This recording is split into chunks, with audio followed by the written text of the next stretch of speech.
Olá, sejam bem-vindos, sejam bem-vindas. Eu me chamo Luan, sou coordenador da engenharia da Labor Mesp e hoje eu convido vocês para a gente abordar um tema muito interessante, muito importante, né?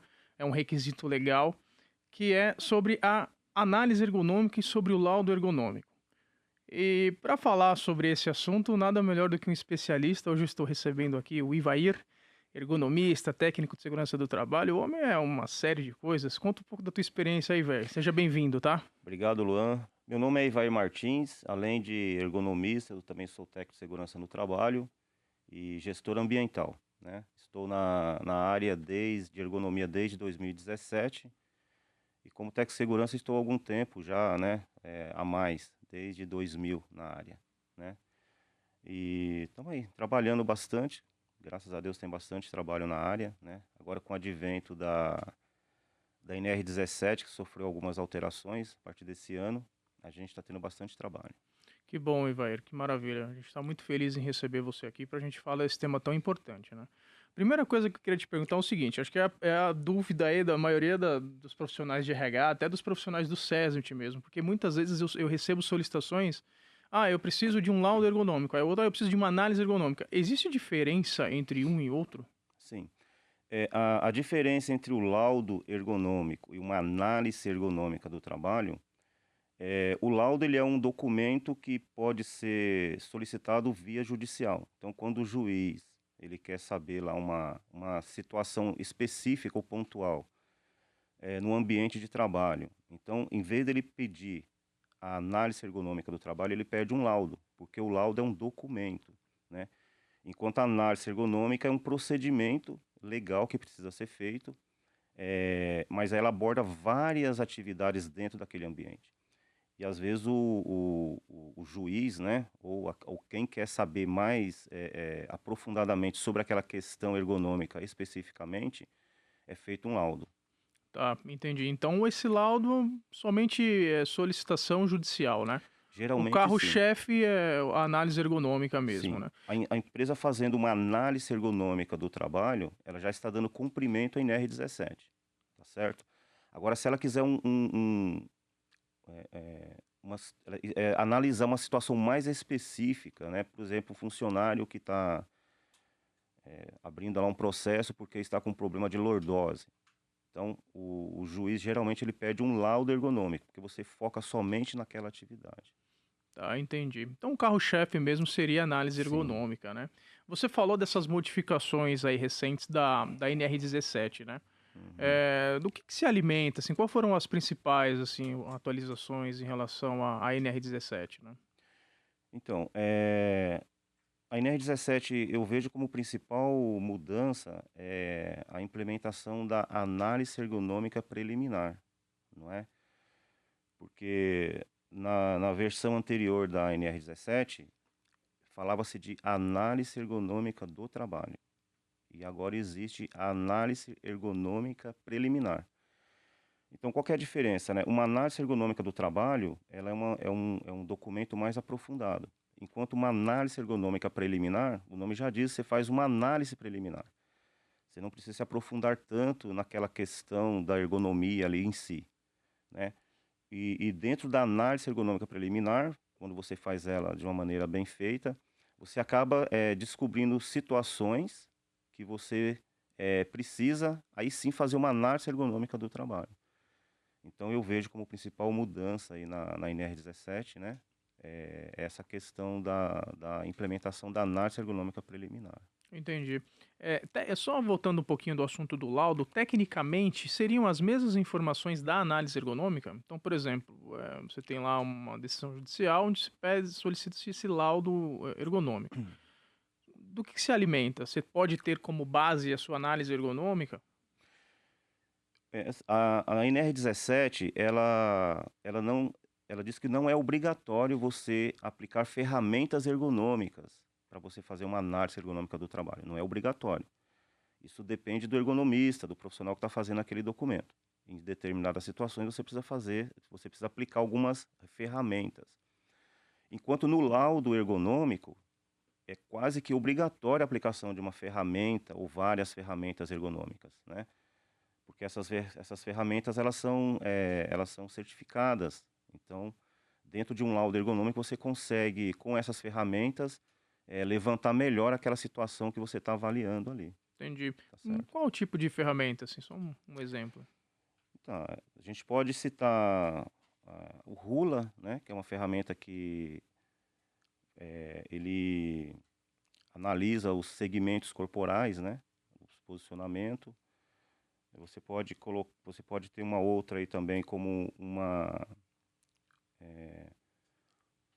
um formulário de Corlett, né, um diagrama de Corlett, onde você levanta as principais queixas dos funcionários relacionados à questão de dores, né? E aí você tem lá um boneco da dor. Esse boneco você tem lá os segmentos corporais, onde a pessoa, né, que está sendo avaliada, ele assinala onde é que está sentindo a dor e qual a intensidade, não é?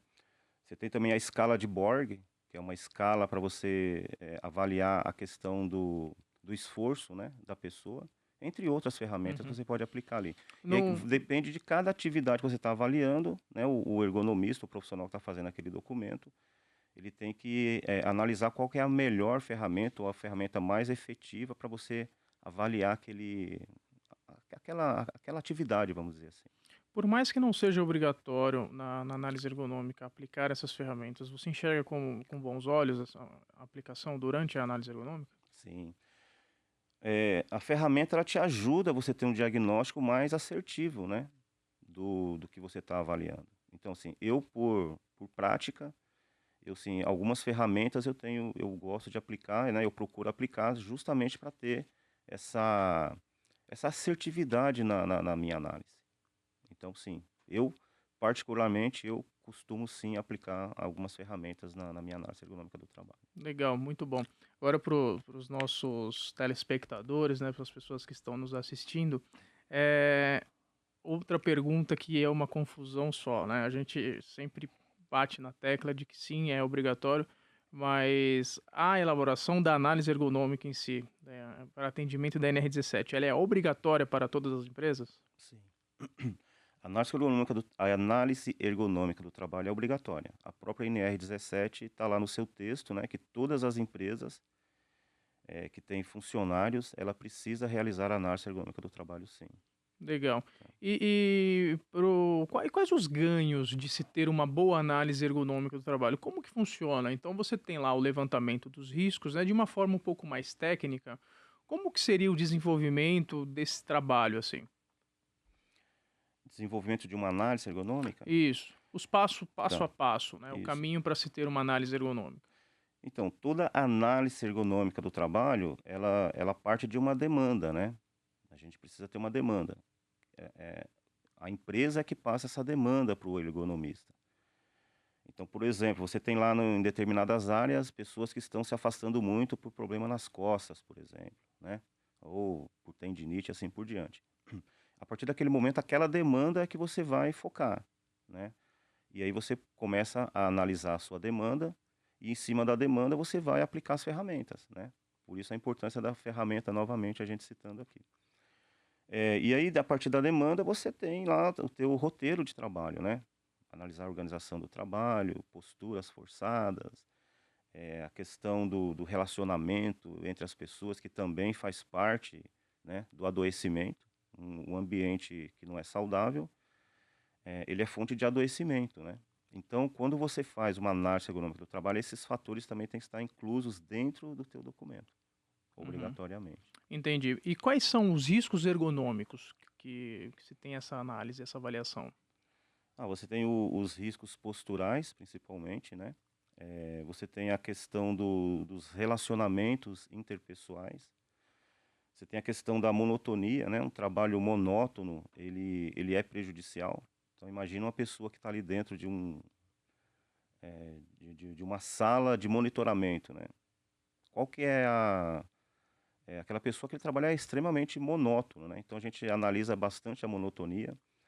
A questão dos mobiliário também, porque grande parte do adoecimento das pessoas, principalmente quem trabalha na área administrativa, quando você começa a analisar, é a questão do mobiliário. E a gente foca também a questão do treinamento, né? treinamento de ergonomia, porque às vezes o cara tem lá uma cadeira que é a Ferrari das cadeiras, mas o cara não sabe quais as regulagens que ela tem. Então a questão do treinamento em ergonomia também é muito importante para que a gente consiga trabalhar nessa prevenção de doenças relacionadas à postura e etc. Legal. Você citou algo muito interessante sobre os fatores psicossociais, né? Acho que ultimamente é um dos fatores que mais afastam as pessoas dos locais de trabalho, né? Estresse, depressão, né? Eh, Qual que é a importância dessa abordagem, né? A empresa como instituição, né? Como corporação. Qual que é a importância dessa abordagem para poder entender o perfil da empresa e aplicar umas ferramentas de melhoria? Cite alguns exemplos assim para gente. Exemplos de ferramentas, você diz? Ferramentas, porque vamos pensar assim, eu tenho uma organização e eu tenho, as pessoas começam a se afastar por conta de depressão. O que eu, como empresa, posso fazer para que eu tenha uma redução nesse quadro? Eu acho que primeiro você tem que conhecer onde é que você tem o maior índice de afastamentos, né?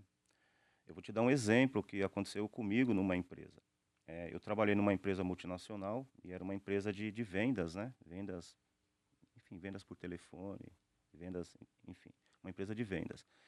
E tinha uma coisa interessante nessa empresa, que a gente percebia que nós tínhamos um gerente regional, e essa pessoa, quando ele mudava para uma determinada localidade, alguns meses depois o índice de afastamento aumentava, principalmente por questão de depressão, ansiedade, né? Tudo esse CID relacionado aí no F. Então a gente percebeu que naquele momento ali, né, naquela situação, o fator de adoecimento era o gestor. Por quê? Aí a gente foi investigar por causa da cobrança excessiva, não é? Metas acima do que a pessoa consegue dar conta. Então, em algum momento, aquela pessoa ela tem que extravasar, né? E é a doença que acaba acontecendo, aí que acaba fazendo com que ela, como ela não tem para quem fazer a cobrança, ela acaba se afastando por esse problema. Então, acho que a questão é o relacionamento, né? O relacionamento. E uma coisa importante também que, na minha opinião, que a empresa pode fazer, é uma ferramenta muito boa, é o clima organizacional. Fazer uma pesquisa de clima organizacional. Porque nessa pesquisa de clima organizacional aparece muita coisa que está escondida ali, não é? O funcionário ele tem naquele questionário, naquela pesquisa, naquelas respostas, ele consegue externar situações que ele está vivenciando na empresa e ele não tem para quem falar, né? Então a empresa começa a pensar essas informações dentro daquele resultado da pesquisa de clima e aí começa a ter as ações, né, de prevenção principalmente. Interessante. Então, vejam só, vocês profissionais de RH, né, que muitas das vezes não tem um SESMIT constituído, né, na empresa, a importância de se ter aí um documento, né, análise ergonômica do trabalho, não somente para atendimento à legislação, né, tudo bem, isso é obrigatório, mas por uma questão de boa prática, né, de um bom ambiente de trabalho, né, vai para Sim, claro. você mitigar aí os afastamentos, né. Hoje a gente vive numa sociedade muito imediatista, então a gente tem muitos casos de depressão, de ansiedade, né, síndrome de burnout, então são as doenças invisíveis, né, que estão presentes aí no dia a dia de trabalho, e tanto a análise ergonômica como um laudo ergonômico, né, possivelmente Sim, após uma decisão judicial, pode vir a colaborar aí para o teu ambiente de trabalho, certo, Ivair? é isso aí. Maravilha. Uma última dúvida em relação à ergonomia, no geral, a ginástica laboral, até que ponto que ela é obrigatória, ou deixa de ser obrigatória, ou não é obrigatória, é opcional? Em qual momento que há uma decisão? Então, a implementação da ginástica laboral não é uma obrigatoriedade, né? Não existe lá na legislação que diz, olha, a empresa precisa implementar a ginástica. No entanto, a ginástica laboral é uma boa prática de prevenção.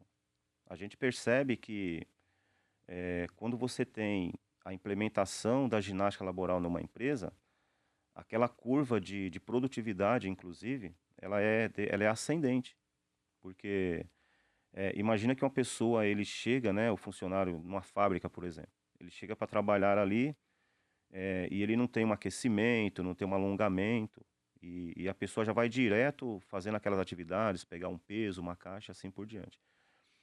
Isso aí faz com que a pessoa possa sofrer uma lesão nas costas, nos braços, enfim. E quando você implementa a ginástica laboral, né, você faz aquele pré-aquecimento antes. Coisa rápida, 10, 15 minutos, já é o suficiente para aquela pessoa pré-aquecer, e quando ele vai para a atividade, ele já está pré-aquecido, já está alongado, não é? E a gente percebe que quando a empresa implementa a ginástica laboral, essa curva de afastamentos, ela acaba caindo, tá certo? Então é uma situação, a ginástica laboral não é legal, mas é uma boa prática de prevenção, Entendi. entendeu? É bem vista, né? Muito Muito bem bem vista. vista. Inclusive, em algumas empresas que eu tenho feito análise ergonômica do trabalho, né, nas entrevistas que eu faço, as pessoas têm, sim, pedido com certa frequência a ginástica laboral, principalmente nessas empresas de produção, que fica muito levantamento de peso e pessoal que fica muito tempo em pé também. Legal. Gente, esse foi o Ivair Martins, ergonomista, técnico de segurança do trabalho. Se você ficou com alguma dúvida, deixa aí o comentário, né, aqui na descrição do vídeo. Segue a gente nas redes sociais, né, no Instagram, lá no LinkedIn também. Ivair, muito obrigado. O pessoal consegue te achar nas redes sociais? Bom, eu tenho meu e-mail, né? E o seu e-mail? Pode falar. Eu por opção, eu decidi não ter Instagram, Facebook, é opção minha, né? Mas pode me achar através da Labor Mesp, Muito né? bom. Tá Então, bom? pessoal, entre em contato com a gente, tá? E qualquer dúvida, estamos à disposição, tá bom? Um abraço e vai, muito obrigado. Em nome da Labor Mesp, agradecemos pelo seu tempo e pela sua disposição. Por nada, Luan, eu que agradeço a oportunidade. Um abraço, gente. Um abraço a todos. Até logo.